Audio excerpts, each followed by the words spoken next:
여러분 반갑습니다. 반도체 오빠 천회장입니다. 또 오늘 하루도 이제 시작을 합니다. 6시 1교시 방송인데 오늘은 일요일입니다. 일요일인데 좀 그렇네요 보니까. 추석 연휴라 그런지 일요일 느낌이 안 들고 그냥 연휴라는 느낌이 드는 것 같아요. 연휴라는 느낌이 들고 10월 1일이니까 뭔가 좀 새로운 기분으로 또 하루를 시작하지 않아야겠어요. 어제는 막 9월달 다 지나갔고 이제 10월달 이제 4분기입니다. 4분기 진입했으니까 여러분도 좋은 일들이 가득할 거예요. 여러분에게 좋은 일들이 가득할 거고 철 회장도 왠지 좀 설레이네요. 기쁜 일들이 많을 것 같아요. 하여튼 우리 꾸준하게 달려가 봅시다. 꾸준하게. 여러분 운동 많이 하시나요? 저도 어제 운동이라기보다는 그래도 좀 많이 걷고 했는데, 요즘 보니까 운동보다 건강이 더 중요한 것이 있다는 것 같은데, 도대체 뭘까요? 운동보다 건강이 더 중요한 것. 그에 대해서 짤막하게 한번 여러분에게 한번 알려드릴게요. 우리 몸을 위해서 가장 먼저 지켜야 할 습관 중에 하나는 이 좋은 음식을 먹는 거야. 좋은 음식 먹는 거.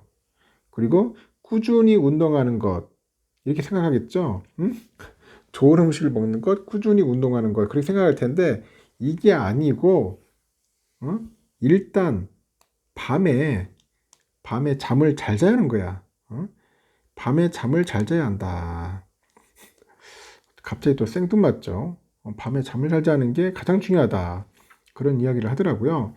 아무리 운동을 많이 하고 좋은 음식을 먹더라도 이 제대로 잠을 자지 못하면은 오히려 이제 피로가 더 누적이 됩니다. 누적이 되고 건강을 더 악화시킨다고 해요.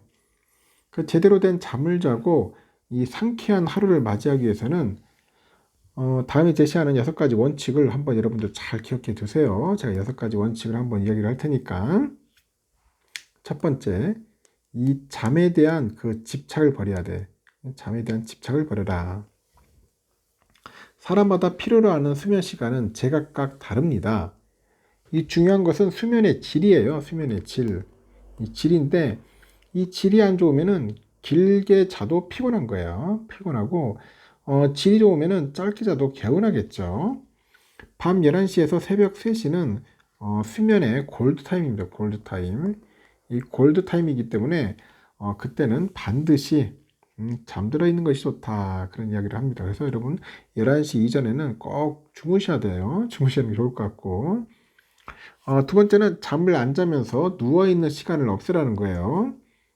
너무 긴 시간 동안 누워서 잠이 오길 기다리다가 잠에서 깼는데 계속 누워있거나 이 누운 채로 스마트폰을 하는 행동은 자야 할 시간에 잠이 오지 않게 하는 원인 중 하나다. 이게 참 힘들더라고. 저도 보니까 이 잠을 안 자면서 누워있는 시간이 좀 한때는 길었어요. 이게 사람 잡는 거예요. 보니까 이게. 세 번째는 매일 같은 시간에 일어나라. 잠드는 시간보다 일어나는 시간이 훨씬 더 중요하다고 합니다. 그 뇌라는 게 필요한 수면 시간을 어떻게든 채우려는 본능이 있기 때문에 같은 시간에 일어나게 되면은 저절로 같은 시간에 졸리게 되어 있어요. 쉬는 날에도 피곤한 날에도 매일 같은 시간에 일어나도록 하라는 겁니다. 일어나도록 해라. 네 번째, 낮잠은 최대한 피해라. 낮잠은 최대한 피해랍니다. 이 낮잠을 길게 자면은 그날 밤에 숙면을 취할 수가 없어요. 이 낮잠이 피로해서에 좋다는 의견들도 있지만은 이 낮잠을 자더라도 이 30분 이상은 자지 않는 게 좋습니다. 30분 이상. 1시간 자버리면 끝장입니다. 그냥 그날 밤 잠 못 자는 거니까. 30분 이상은 자지 마라. 그 다섯 번째는 수면에 방해되는 물건을 없애라고 합니다. 뭐 태블릿이나 스마트폰 등 그 빛이 나는 물건을 침대 밑에 두지 말라고 하네요. 특히 시계도 좋지 않은데 이 잠이 오지 않거나 잠에서 깼을 때 시계를 확인하다 보면은 이 시간에 못 자고 있다 그런 생각 때문에 조급해질 수가 있어요. 한번 꼭 실천해 주시고 여섯 번째는 쾌적한 수면 환경을 만들어야 돼요. 그 은은한 빛이 있으면은 잠을 더 푹 잘 수 있을 듯 하지만은 수면 전문가들에 따르니까 아무리 작은 빛이라도 모든 빛은 수면의 적이다. 수면의 적이라고 합니다. 또 잠들기 전에 따뜻한 물로 샤워를 하고 가볍게 명상을 해주면은 숙면에 도움이 된다. 그래서 제가 말한 6가지를 꼭 실천을 하십시오. 하셔서 일단은 잠을 잘 자자는 겁니다. 아까 말했죠. 좋은 음식을 먹고 꾸준히 운동하는 것도 더 중요한 게 잠을 잘 자는 것이다. 꼭 실천했으면 좋겠고요. 그러면 또 삼성의 이야기를 한번 또 하도록 하겠습니다. 여러분들 뭐 좀 부족하더라도 삼성전자 좀 많이 사랑해 주시고요. 삼성전자 투자하기가 조금 힘들기도 할 겁니다. 좀 답답하기도 하고 이런 상황일수록 멘탈 관리 잘 하셔야 돼요. 지금 보니까 그 아이폰과 갤럭시의 배터리의 승자는 과연 누구이냐, 뭐 그런 이야기를 하는데, 새로 출시된 아이폰의 그 최고급 모델이 삼성전자 갤럭시와의 배터리 성능 대결에서 완패를 했답니다. 완패를 했다. 이 패배의 주요 원인 중 하나로 그 신작 아이폰 프로 시리즈에 탑재된 애플의 새로운 칩셋 A17 프로에 그 대한 지적이 또 나오고 있습니다. 해외 테크 유튜버가 있어요. 이름이 좀 길어서 뭐 패스하고 일단은 아이폰하고 갤럭시의 그 최고급 모델을 놓고요. 배터리 지속 시간을 비교하는 실험을 했습니다. 비교 모델은 이달 출시된 아이폰 15 프로 맥스하고 아이폰 그 14 프로 맥스 그리고 삼성의 그 갤럭시 S23 울트라 등 세 가지 모델인데 실험은 새 기기를 이제 100% 충전한 상태에서 시작을 합니다. 뭐 고사양 게임, 영상 재생, 동영상 촬영 등을 반복을 하는 거야. 그러면서 이제 배터리의 그 지속 시간을 이제 관찰합니다. 지속 시간을 관찰을 했고요. 최신 모델인 아이폰 15 프로 맥스는 8시간 59분 만에 방전이 돼요. 약 8시간 동안 쉼없이 게임, 뭐 영상 재생 등을 이제 반복을 했고, 이후에 남은 배터리 충전량 16%에서 시작한 동영상 촬영 테스트 중 약 45분 만에 배터리를 모두 이제 소모를 했습니다. 갤럭시 S23 울트라의 배터리는 약 49분 더 지속이 됐어요. 배터리 지속 시간 9시간 37분 기록을 했고 방전이 됐습니다. 실험에 등장한 기기 중 가장 구형 모델 아이폰 14 프로 맥스는 7시간 32분 만에 전원이 꺼졌다. 그런 이야기를 합니다. 이렇게 배터리 성능 차이의 배경은 크게 두 가지인데 우선 아이폰 15 프로 맥스보다 갤럭시 S23 울트라의 그 배터리 용량이 더 넉넉하다고 합니다.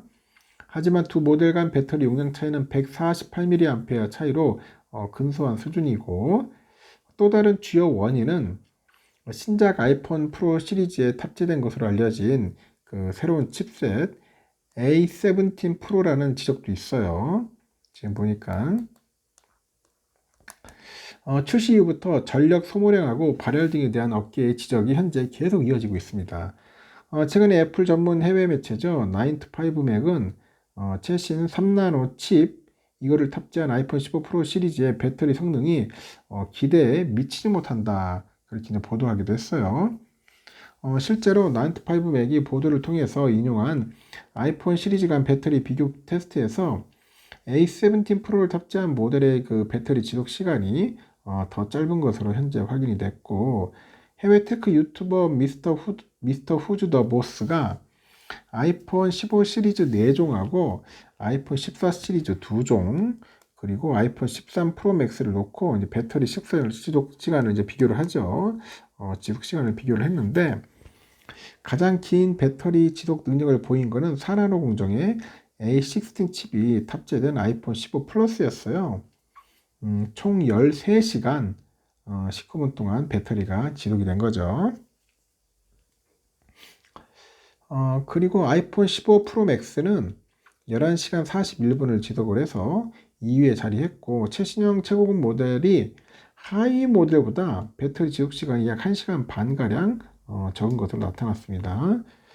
이러한 결과 등을 이유로 이 망원 카메라, 뭐 디스플레이 성능 등을 제외하면은 일반 아이폰 시리즈를 포기하고 아이폰 15 프로 시리즈를 구매할 이유가 없다. 이렇게 평가를 하는 거죠. 이번에 한국은 아이폰 15 시리즈 출시에서도 1차, 2차 출시 후에도 제외됐어요. 10월 6일부터 사전 예약 실시하고 13일부터 본격 출시할 거라고 합니다. 제가 볼 때는 될 수 있으면 안 사는 게 좋을 것 같네요. 괜히 호구될까봐 걱정이 됩니다. 그냥 삼성전자 갤럭시 사는 게 가장 속 편할 것 같습니다. 이어서 이제 국내 가전업체들이 그 게이머 마음 잡기에 공을 들이고 있습니다. 이 가전업계의 그 침체 속에서도 더 나은 화질과 더 원활한 게임 환경에 아낌없이 지갑을 여는 게이머들이 불황을 타개할 큰손 고객이에요. 삼성전자, LG전자 등 그 기업들은 게임에 특화된 모니터 등 이 하드웨어를 출시할 뿐 아니라 게임 컨텐츠 서비스까지 대대적으로 확대하면서 시장 공략에 나서고 있어요. 30일 날 그 가전업계에 따르면은 그 삼성과 LG전자는 게이머를 겨냥해서 이 하드웨어를 넘어서 소프트웨어 시장에 선점을 위한 경쟁에 뛰어들었는데 두 회사는 각자 보유한 게이밍 플랫폼을 대폭 확장하면서 컨텐츠 그 시장 주도권을 잡기 나섰죠. 이 글로벌 게임 업체하고 손잡고 별도의 콘솔과 PC 없이도 게임을 즐길 수 있는 클라우드 게임 서비스를 제공을 하고 있다고 하네요. 삼성전자는 자체 TV 운영 체제죠. OS. 이 OS인 타이젠을 통해서 제공하는 게이밍 허브 플랫폼을 대폭 강화하고 있는데 이 게이밍 허브에서 이 제공하는 유료 클라우드 게임 수가 약 3,000개 정도 늘어났다네. 3,000개. 3,000개까지 늘어났고 지난해 7월 첫 출시 때는 1,000여 개 정도 수준이었던 점을 감안하니까 3배 가까이 늘었습니다. 삼성은 엑스박스하고 엔비디아, 지포스 나우, 유토믹, 아마존 루나, 그 블랙넛 등 글로벌 게임 업체들하고 협업을 하면서 공격적인 그런 확장을 시도하고 있다. 그렇게 보시면 되고요. 삼성은 이 밖에 스마트폰, TV, 게이밍 모니터, PC, 헤드셋, 고성능 SSD 등 이 게이밍 그 제품을 한꺼번에 구매할 수 있고요. 각종 게임 관련 정보를 손쉽게 찾아볼 수 있는 게임 전용 플랫폼 삼성 게임 포털을 삼성닷컴에 개설하기도 했어요. 그럼 LG도 가만히 있지 않겠지. LG전자도 맞불 놓고 있는데 자체 TV OS인 웹 OS를 통해서 이 제공하는 클라우드 게임 콘텐츠는 삼성과 비슷한 수준인 한 3,000개 정도 된다네요. 3,000개. 3,000개 정도 된다. 그 유료 클라우드 게임 업체들과의 협업 범위를 넓히는 것은 물론이고 한 200여 개에 달하는 무료 게임까지 제공하면서 게이머들의 마음을 사로잡고 있습니다. 이렇게 두 회사가 소프트웨어 공략에 매달리는 이유는 하드웨어 제품의 성장의 그 정체가 뚜렷해진 상황에서 이제 기존의 고객들을 계속 붙잡아 두면서 새로운 컨텐츠 기반 그런 신규 수익 사업 모델을 개발할 수 있으리라는 그런 기대감 때문이겠죠. 모니터 등 그 하드웨어에서도 게이머를 겨냥한 프리미엄 제품을 대거 출시하면서 게임에 대한 진심을 내비치고 있는 거예요. 게임에 대한 진심을 내비치고 있더라. 삼성은 지난달 독일 쾰른에서 열린 세계 최대 규모죠. 게임 전시회 게임스컴 2023에서 역대 최대 규모의 전시장을 마련하고 57인치짜리 오디세이 네오 G9하고 오디세이 아크 49인치짜리 오디세이 62발광 다이오드 올레드 등 최고 사양의 게이밍 모니터를 선보였습니다. 이 오디세이 네오 G9은 세계 최초로 이 듀얼 UHD 해상도가 적용된 제품이라고 하네요. LG전자 또한 360Hz의 고주사율이죠. 이 성능을 갖춘 이 게이밍 전용 모니터 울트라 기어를 출시하면서 게이머들을 겨냥하는데 이 제품은 세계 최대 e스포츠 대회 게이머스 8에서 2년 연속 공식 제품으로 선정되는 등 경쟁력을 인정받았고 게이밍 모니터 시장은 앞으로 계속 확대될 전망입니다. 계속 확대될 것 같아. 시장 조사 업체 그 IDC에 따르니까 게이밍 모니터의 그 시장은 2018년에 한 18억 4천만 달러 정도 됐죠. 26년에는 85억 4,400만 달러로 이제 성장할 전망이고요. 업계에서는 특히 하반기에 스타필드, 사이버펑크 뭐 2077, 뭐 팬텀 리버티, 아머드 코어 6 등 대규모 이런 예산이 투입된 그 AA급 게임이 잇따라 출시될 예정이어서 프리미엄 게이밍 모니터 수요가 더욱 늘어날 거라고 합니다. 화려한 그래픽하고 빠른 반응 속도를 요구하는 그런 게이밍 모니터 시장은 프리미엄 기술력을 갖춘 우리 국내 기업들에게 유리하겠죠. 특히 삼성전자, LG전자 상당히 중요하다고 봅니다. 삼성전자도 이 게이밍 시장을 이거 우습게 생각하면 안 돼요. 어떻게든지 공략을 해야 돼요. 이 게이밍 시장이 엄청 크거든. 이 프로그램도 팔아먹을 수도 있고 나중에 이제 말 그대로 하드웨어도 팔아먹을 수도 있고 완전 일타 쌍피로 노릴 수 있는 분야가 게이밍 시장인 것 같습니다. 잘 됐으면 좋겠어요. 삼성전자 소식은 이걸로써 마치겠습니다. 마치고 여러분들 좀 휴일이니까 편안하게 즐기시고 나중에 제가 또 오전에 시간 되면은 그때 뵙도록 하겠습니다. 여러분 좋은 하루 보내십시오.